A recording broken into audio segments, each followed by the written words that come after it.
Okay, live on YouTube. That's Nice. right. Excellent. I will sit here and be terrified for a second. Copy streaming link. That is probably what we want. Okay, there we are. Okay, now I'm going to post this.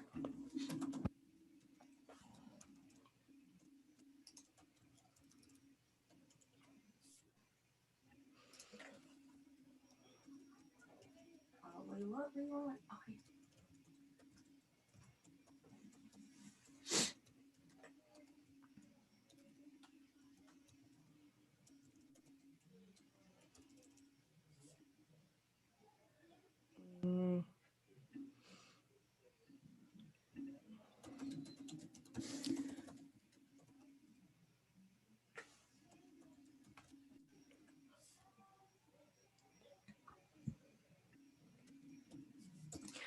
Okay, well, there it is. So we are good to go. Live. We are live. Thanks so much for being here with me today, Seth, to walk through getting this postpartum wellness app cloned down on your machine. And hopefully this can help other people who are interested in checking out the project right now. So if you want to give us a little bit about yourself. Sure. So my name is Seth Hall. I'm living in North Carolina. I am a front-end developer. I'm kind of migrating to full stack almost by default because nowadays front-end requires that. So, but the cool thing is I've never done any React Native or any mobile development. So this is a new environment for me. So I think that will be very helpful for your contributors because it'll help people who maybe feel afraid to jump into mobile to just be able to jump in. So I'm happy to be here. I'm excited. My first live stream, long time listener. What do they call it? Long time watcher, first time participator. Yeah, so this is my second live stream, which I tested on Saturday, which I did not tell anyone I was going live. So technically it was not very live, but yeah, it's like if a person streams but no one's watching, is it really a stream, you know? Right? Yeah. I think I had 9 views that night and I was like, why are people watching this?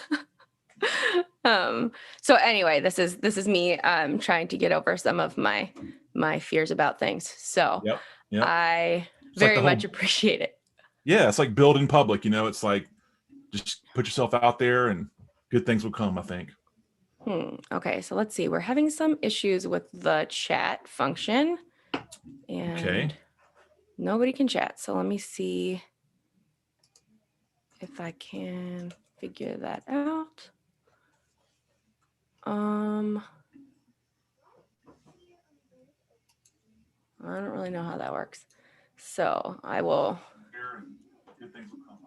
Okay, so it looks like can't get the chat on the YouTube live stream.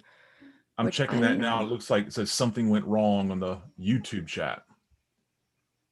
Huh. Okay. Well, here we go. This is a monkey with a hammer.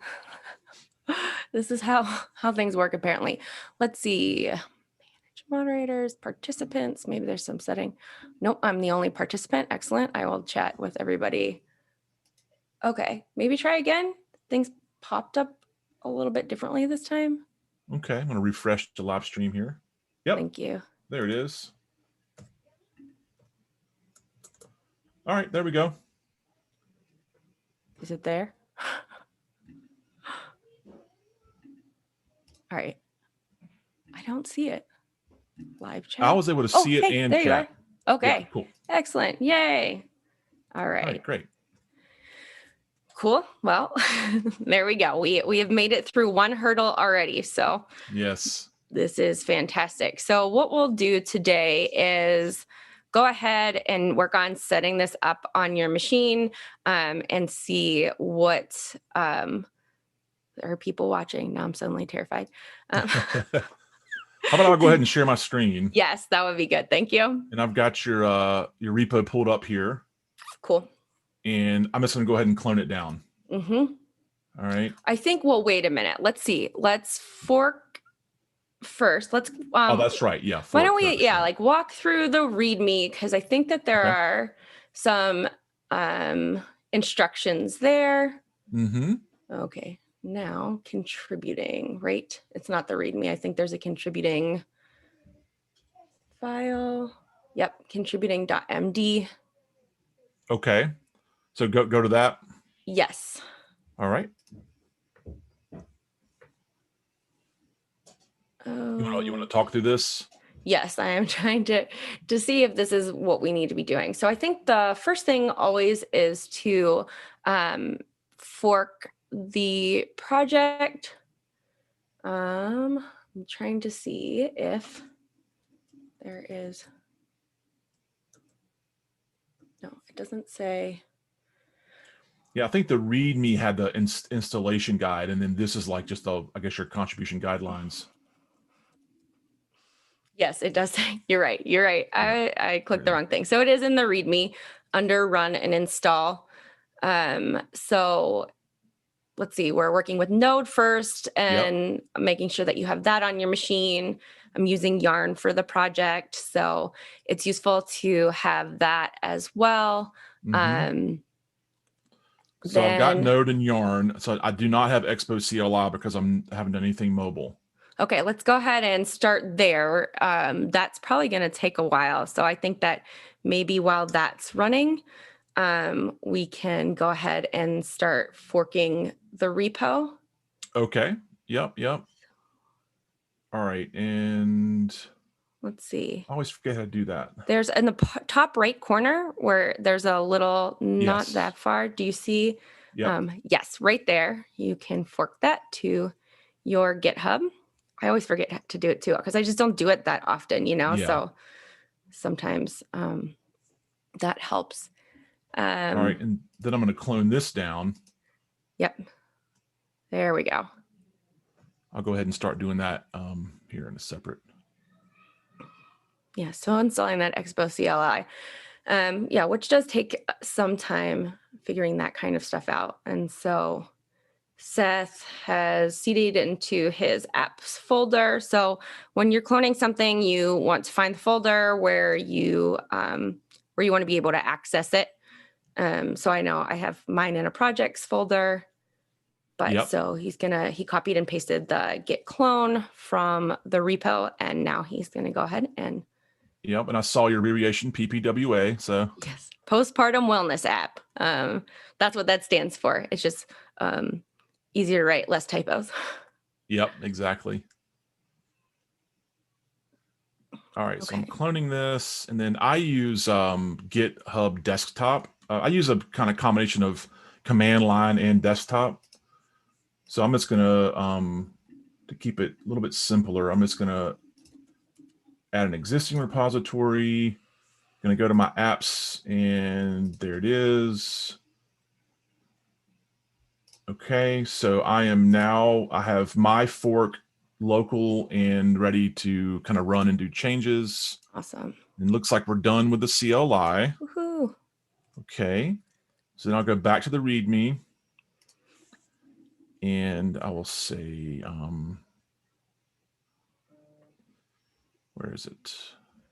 I went past it. Okay. Create a local copy. I did that in your shell. Okay, yeah, so let's just run yarn and install all the dependencies. Yep. Make sure you're in the repo. Oops, sorry. Yeah, I think that is my fault, because I think that needs to be, there's a note. Okay, let's make sure that I put that in there as well. I do that all the time. Yeah, I'll end up having like node modules in my app folder and like yarn lock. I'm like, what's that doing here? I'm like, oh yeah, I must have run it in the project. Yes, I have done that a number of times. Okay. So that's getting up and running. Good. So far, so good. Hey, this is easier than getting the chat working. Don't jinx it. Yeah, I probably, that's Certainly. We recorded the podcast for Virtual Coffee a couple of weeks ago. And just before we recorded Vix, somebody said to me, hey, oh, have you guys lost a podcast episode yet? Like, no, we haven't. And you better believe that we didn't get Vix audio. So we had to record it twice. Got it. That was the old, yeah, I heard about that. The whole two tries. Yeah. All right. So now I'm going to run yarn start. And yeah, so you're gonna have to walk me through Expo stuff because I'm in a foreign world now. So there's a couple ways that you can access this project. Okay. So right here, so if you see that QR code, and probably anybody that has a cell phone can pull out your cell phone and scan that QR code, and it will run. I don't know if you'll be able to run it on the iOS simulator, or you're using a MacBook, right? Yes. So I usually don't run it in the simulator because it just sucks up so much life out of my machine that it makes it hard to do other things. Sure. But you can also run it in the web browser, which it looks a little bit different, and there will definitely be changes, but that is an option as well. So back up. So there's 3 options. There's scan the QR code on your phone to have it live reload with your changes on your mobile phone. Yeah. And then there's, go ahead. No, I was going to say, which has been cool because, so I have an iPhone. You probably do need to have the Expo app. And I think maybe that is not in the README or not there yet. But so I have the iOS mobile version, right? And so Dominic was working on the project last and he was using an Android. And so it was cool to be able to see the differences that we were working through there. Yeah. So if I was developing this on my own, I would probably go the mobile route. But since we're streaming, the other 2 options are what? Did you run Yarn Start? I did. Yep. And we should be okay. Yeah. Here we go. So let's see what happens on Yarn Start here. So Expo Dev Tools is running, which is what we're doing here in the browser. Okay. There's a QR code, I guess, for the mobile, like we talked about. Okay. Oh, here we go. To run the app, choose one of. Okay. Scan the QR code above with the Expo app. Okay. You got to have the Expo app or the camera for iOS. Okay. Press A for Android emulator, or I for iOS simulator, or W to run on the web. Press E to send a link to your phone with email. Okay. So this is what Expo provides all this. Yeah, Expo is super nice. It packages lots of stuff together. It makes it easy to get up and running. Kind of like, Create React app gets you up and moving pretty quickly. And there's some other tools that I'm using in here that just make it a little bit user-friendly. Okay. Well, I'm gonna press A because I have an Android. Well, but I'm on a Mac, so let me press I, and that should open up an iOS simulator, right? It should, yeah. Okay. We'll see what happens. Our first error here. Excellent. Because I don't have, like I said, my environment is not set up for this, so. No, this is good. And then that way we can see what kind of issues to work through. Well, that looks like a. Sorry. That looks like a me issue. Let me see what is going on with this repo. Where is? I could try other things too. Like I could try each of these and see what happens. Maybe W. Yeah. Let me try this. I'm gonna do run Yarn Start again. And you ran Yarn, right? I did. I installed all the dependencies. Okay. Let me put this on my other half of my screen here. Okay, I'm gonna see what W does.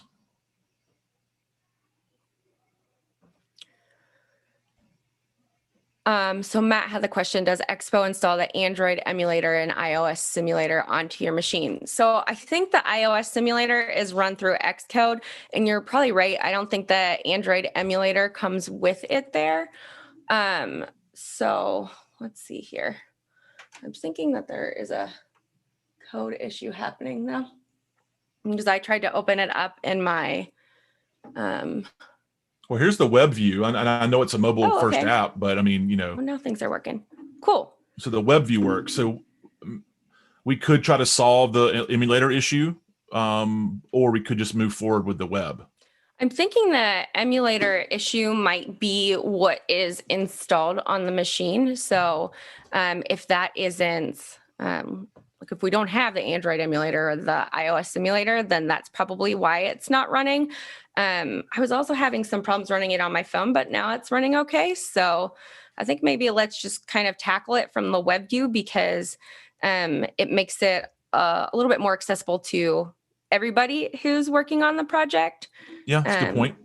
And anybody should be able to run it in this way. Perfect. Yeah. Okay, cool. Okay, so one of the cool things about this is you can kind of click around and see what's going on. And so what we have here is this is just like the basic home screen. And we've got some things in the navigator at the bottom, just real bare bones development of what we have. This is the stuff that we've done so far. So let's see. So here, this is my auth here. That's a pretty standard. And this is, how does this, like, if I'm not even in the system, tell me the thinking behind having a profile be the pre-authentication. Yeah, it won't be. And so basically one of the easiest ways to test it that I've been using with other people is putting that in that navigator, just so you can click it really quickly and you know that it's right there. And so that certainly would not be there if this were set up in the way that we want it to be set up. So sure. You would have to sign in and then create a profile, and then that information would be loaded up and used to help navigate through this issue. We've got a lot of other questions and things trying to figure out like the right balance of what we want to do and how quickly we want to do it. Yeah. So can you explain again your thinking behind this? I understand test environments, building something. I get all that. Tell me why you did that again. When I have a contributor working on something, to make it quick for them to see the reload or to be able to click on something, especially like if the app that's being simulated reloads and you go all the way back to the main screen and you have to do a couple of clicks, it could just get really annoying. And so I got it. At some point, the profile tab, that was resources. And so what it would probably be, there would be like a home, there would be a resources page, and maybe one other thing. Or, we potentially could just have all of that behind a signed in profile. Although, like, I don't know, I kind of like the idea of having those resources available for anybody if they don't want to sign up, just to like, okay, well, what are some resources for postpartum wellness? So that's a great point. Yeah. It sort of reminds me of like sometimes in my dev environment, I'll be working with the database. So I'll like put a button in my app that says see data. Right. Yeah. And it's like, I'm never going to have that in production, but just while I'm developing, I can click it and it adds an array of whatever. So yeah, I totally get it. What's this toolbox here? You want to? Okay, yeah, sure. I'll walk through it. This is what Dominic was working on. So this is basically the approach that we're going to be working through as we move forward. And so Jesse asked in the chat what we're using for backend. So we'll probably be using Amplify. It's always on my to-do list, like figure out how to get Amplify in here. And then it's always on the bottom and doesn't get done. So one of these days I will do that. But so we have this idea of there are some different approaches to postpartum wellness and to helping women feel supported. But here are some things that we can use when we feel overwhelmed. And this is not going to work for everything we do. But so clicking one of these tabs would give you, so see, it's just console logging right there. I understand, yeah. But it would be like a little message that popped up to kind of give you some, like, help you walk through some calming steps or something. Right, or take you to a page for that thing. And so, there's some breathing exercises or visualization exercises or a challenge or something like that. And nice. These are all kind of, I don't know, just different things to help break the when you are going through some challenging times. So, Yes. just some potential resources. And, there'll be things, hopefully like a habit tracker. There will be some ways to look at the data that's input to the app and to do some prediction. There's definitely, I would love to have a community aspect because I think that's super important. So, these are all things I need to get up on the project board and I'm working in that direction. But so now this is kind of like the push it in the next direction. We've got these things now let's figure out how to build them out. Well, it's really cool because like, you're, I imagine like my wife, how many years ago now? Almost 10 years ago now, say 9 years ago, she could open the app, or heck, even me, like we talked about, even me, Yeah. I open the app and you can just tap something and you get a quick kind of coaching, counseling, quick kind of something that'll help you kind of get through a specific moment. Mm-hmm. I think that's a great idea. Yeah, for sure. And, I was doing some research on using machine learning as an early predictor for postpartum depression. And so there's some fascinating things that they're doing with social media. And so it just goes through and kind of scrapes those. I think they were using Twitter profiles. And then with 71% accuracy, they were early predicting postpartum depression based on the language. And I don't know, I didn't look totally into it, but yeah, no, that's cool. I thought, something like that, but there needs to be different modes. And, like one of the ideas is down the road to have this be a joint project. And so it would be an app that connects to somebody else. So it could connect to, your partner or, a close friend or whatever. And then that way you can kind of communicate together. But like certainly dads out there need resources too. And we were talking about this idea of postpartum depression for dads too, or, there's a lot of different things. Sometimes it's just, I don't know how to talk to my spouse or the mom about what's going on. So how do I do that? And like providing those resources is certainly really important to the development of this as a whole project as well. Yeah. And then you think about like, there's the first kid and then there's the fourth kid. Yeah. And if it's the fourth kid, then you've got 3 other kids. Mm-hmm. And so that's a whole nother world than just your first kid. Right. Now, of course, you're more experienced, but it's still just more difficult, I think. I would think. Well, maybe not more difficult, but it has its own unique challenges. Different. Yeah. Right. Yeah. And you experience things in totally different ways too. I think you might have postpartum depression and with one child, and then with another you don't, or you went through a traumatic birth, or there's lots of predictors too for these types of things. And I think that anything that helps with treatment or early diagnosis or recognition of the issues is beneficial. Yeah, that's great. So is the user auth working here? Could I sign up? No, you can't. So I don't have that stuff set up at all yet, just because that feels a little bit overwhelming for me. Sure. And I'm like also first time maintainer and trying to figure out how these things work. You can click on them and there should be a form for at least something. Yep. Well, what is your, talk through your maybe your stack. It might be kind of cool. Okay. So I've got this pulled up somewhere. So what I'm trying to work with here. So this is React Native project and I've got Expo going. I'm using React Native Paper for UI to try and figure things out and make it a little bit more approachable. AWS Amplify will be the next thing that really gets implemented to, make this like an actual working project. And, at some point figuring out, okay, when to launch, I go back and forth on this because some people are like, just do one thing, right? Like have a habit tracker and be done with it and launch it. And then you can go from there. Yeah. So, at least getting that stuff set up would be really important.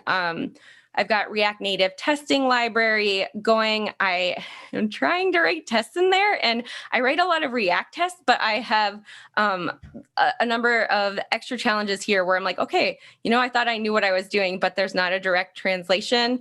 I'm also using TypeScript here, which is my first time using TypeScript. So I'm trying to figure that out too. But I think that using that is just, an added way of making sure that things are going right. There's not a problem. And so, the more I can do that and learn that, the better. Yeah, it's like it takes longer to if you don't know, I don't know TypeScript, I'm still learning it. So that's a layer that adds complexity. And then you've got, testing but at the end, it's like you've done all this work before you've even deployed it. Yeah. And it, in theory, should make your code more stable, right off the bat. AWS Amplify, I worked a project for about 8 weeks and I was thrown into AWS Amplify. Mm-hmm. And so whenever you get to that point, I'll share whatever I know with you, because the most difficult part of that I found were the policies, like the setting up user policies and who can access what. And it was it felt like every time we did anything, we had to go add something to the policy to give permissions and stuff. But in theory, it's sort of like Firebase or whatever, you can get your authentication going, you can get your storage, your any kind of API. So yeah, when you get to that, section of this, maybe we'll do another stream about that to make it a little bit somewhat easier. But yeah, I think that would be amazing. That would be really useful to me. I've used Firebase in the past and I was not super happy with it. How so? There were definitely challenges of the database de-seeding itself. I'm not sure what was going on because I didn't set it up. And so I think that, I don't know if it was a setup issue or, accessing things. It was just not doing what the documentation was saying it should be doing. And so, it's like that thing, I didn't set it up. I'm not really sure, but also is the documentation giving you all of the things that you need to understand it, especially as someone new to understanding it. So exactly. I right after AWS, right after I worked in Amplify, I just started working in Firebase because I was like, well, I've already know all these concepts and I'm in this whole world of serverless back into the server. So I went over to Firebase, and I will say that I think Firebase is a little easier to use. But the documentation is so robust, because there's Google Cloud, then there's Firebase, which is kind of like Google Cloud projects wrapped into one. And so, but I did like Firebase, but then I abandoned that. And this is not a pattern. I don't just keep going. I don't just jump, but I was like, let me try Supabase, right? Because Supabase is supposed to be, it's going to compete with Firebase. And I found that so really what was happening is my brain was getting into was doing more serverless stuff. And the concepts are all very similar. But I found Supabase to be really great. The documentation's great. And the cool thing about Supabase is there's not a ton of stuff in it. So it's not overwhelming at the moment because there's only just a few things they offer. So just a suggestion, if you're picking AWS Amplify just because of, if you have someone on your team that is good with that, great. But if you're picking AWS because Firebase was difficult, I might suggest revisiting that because, again, I found Firebase to be easier. Interesting. To implement and to just the UI, everything around it was easier. But that's just me. Everybody has a different opinion, and they are just tools, right? That solve the same problem. So really, is there a best screwdriver? I mean, maybe one fits your hand better. But so just with a grain of salt, take that. Yeah. Well, also full disclosure, my husband uses AWS Amplify for the project that he's working on. And so I'm like, all right, well, I know there's built-in help there, and that's right. Answer my questions. You don't have to wait for his reply. You just go direct to the source. That's right. Exactly. Well, that's a good reason right there to pick it. Yeah, right. Let's see. We've got some things in the chat. Nick Taylor set up for me all of the the tests that are running, and he said he thinks we have all the necessary types packages installed. Yes. So even the tests are in TypeScript. That is true. And that's one of the, I'm like, okay, so is this a TypeScript problem? Is this why this isn't working? Or is this a React Native problem that's causing this error? So it's just, I need to dig in a little bit more and try and see what exactly is going on, because it's that thing where like, okay, I'm working with 3 different things that are new. So which one of them is the problem? Yes. That is a real thing right Nick. there. For sure. Let's see. He says some packages ship with their own TypeScript types, but for others, you need to install types package name as a dev dependency. Oh, interesting. Cool. Thanks.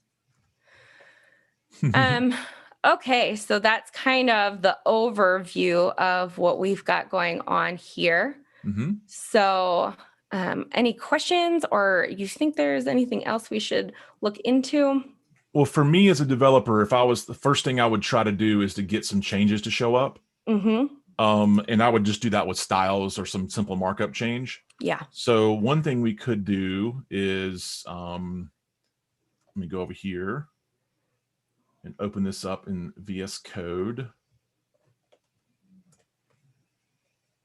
And this is going to, I do know React, but React Native is maybe a different beast, but this is exciting to me because I want to, translate my React knowledge to native, Right.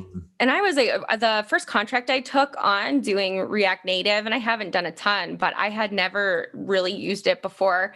And I was really nervous about it, thinking like, okay, this is going to be something totally different. Why am I doing this? And then I was pleasantly surprised by how much I liked it, but also how great their documentation is. That makes it really nice and accessible. And if you go to their documentation, it has their Expo Snacks, which is their code sandbox that you can play around with and see the changes and what's going on. And that makes it, I know the interactive aspect of that helped me to grasp what I was looking at a little bit more clearly. So let's see here. Man, I'm loving the whole progression of web development where you have these browser testing environments, I guess, like CodePen, Code Sandbox. Yeah. Just a little side tangent here. Tailwind has something called Play, and it's just, I just love, over the last however many years, like you can just jump in and start writing code. It's so cool. Yeah. Yeah, and that's been nice too, working with some of the contributors, being able to go into, as we're planning some of this stuff out, because, a lot of people are really helping me figure these things out as I go. And so we'll go back and forth in the Expo Snack and say like, okay, here are some different options. What do you think looks best, or how can we work through this? And, for me, just kind of working through this as a passion project, it's really nice to have that type of feedback. That's great. That's great. So I'm going to guess here. Okay, if I'm going to try to access this, I'm going to guess home screen. Testing your naming here, Becca. Because that's something I don't think about. Like, I often develop in a silo, and then like, what would it be like if someone else came in my code base? Would they even know what the heck was going on? Okay, let's see. So you're doing, styles button. So it sounds to me like you're doing module, maybe. You're doing CSS modules? Here, right here, we're using, you can see we're importing style sheet from React Native. And so in the last video that I made, I kind of talked about, I'm not sure what the best approach to this is. So if you scroll all the way down to the bottom here.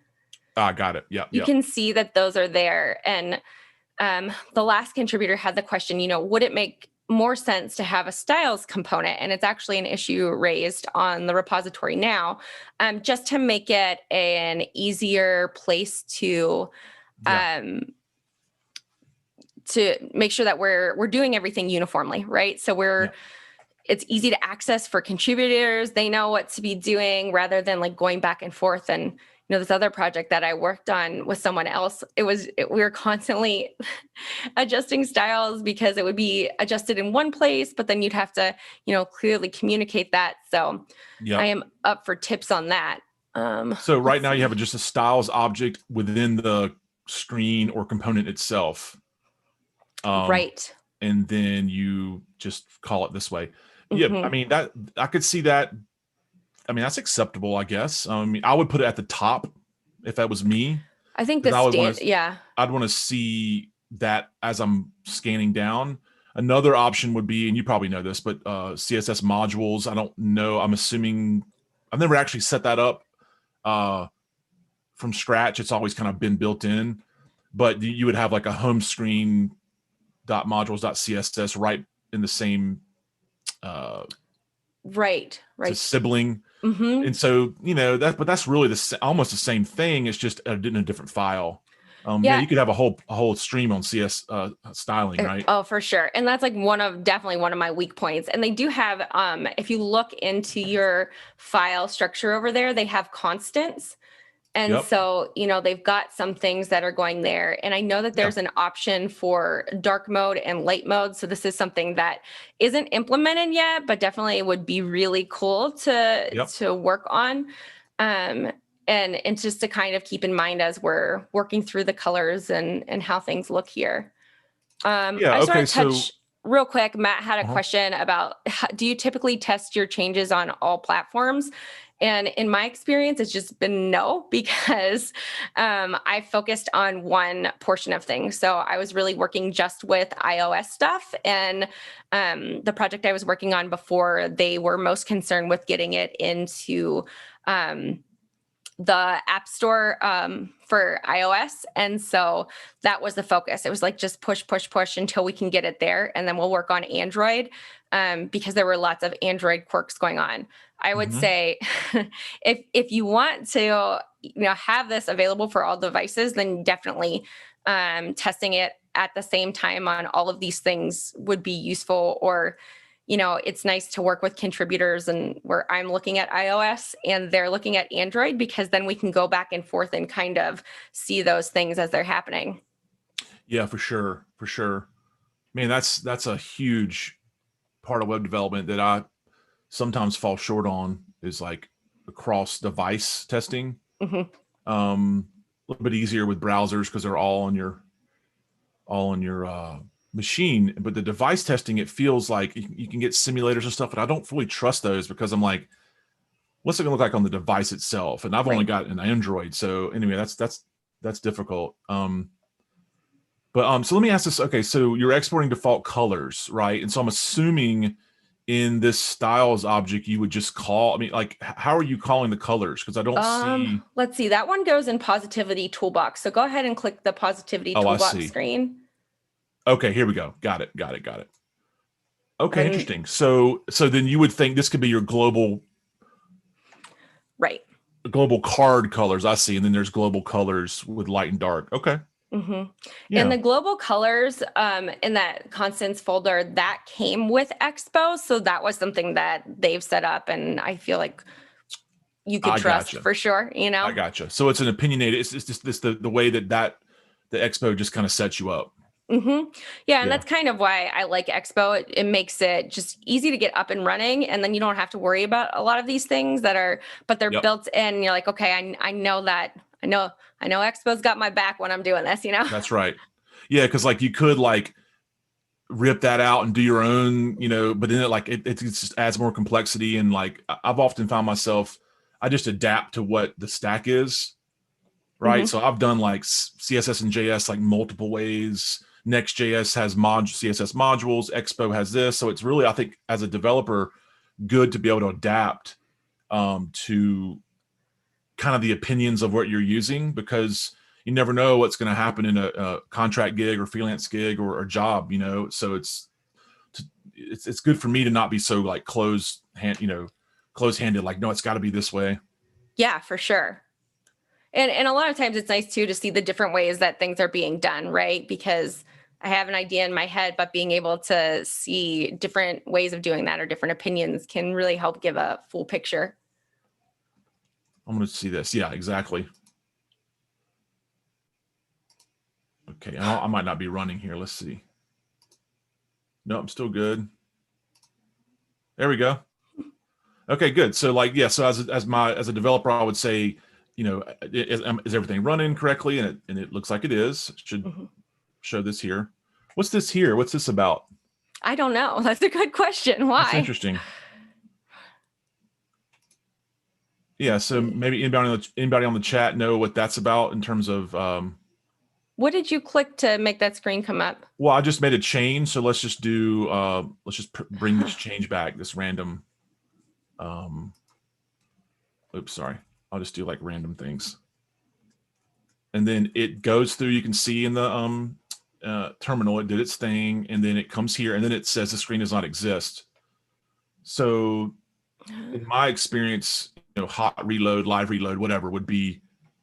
Yeah. It would just show up, obviously, right? So this is requiring me, if I do a hard refresh, it still doesn't show up. I'm so used to doing Shift Command R on everything that like clears the cache while you refresh.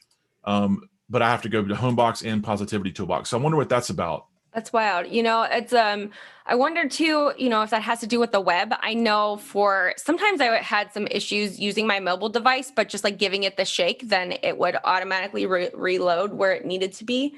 So I don't know if this has to do with running it in the web. Like It should not be changing that. So I am very interested. Yeah, so that's something maybe somebody on the chat will have thought on that. Yeah. It's probably just an expo thing that you'd have to work around somehow. Yeah.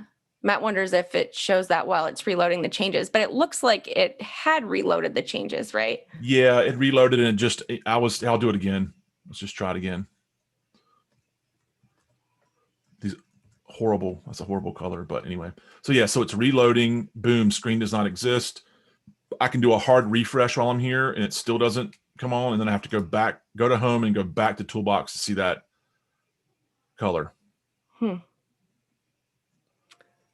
I'll do it again, go back, we'll see it reload. So that's probably a common issue that someone has worked out. So yeah, so I think for me, I do want to contribute to this, which is why we're doing this. So I would need to we'll kind of maybe go into stay in our contribution world here, but I would go back to your let's see, I'll go back to your repo. Oh, here it is. It's right below it. Okay. And I would go to issues and first I would go to contribution, right, to read about your how you prefer people to contribute. So I'd read this, get a grasp on that.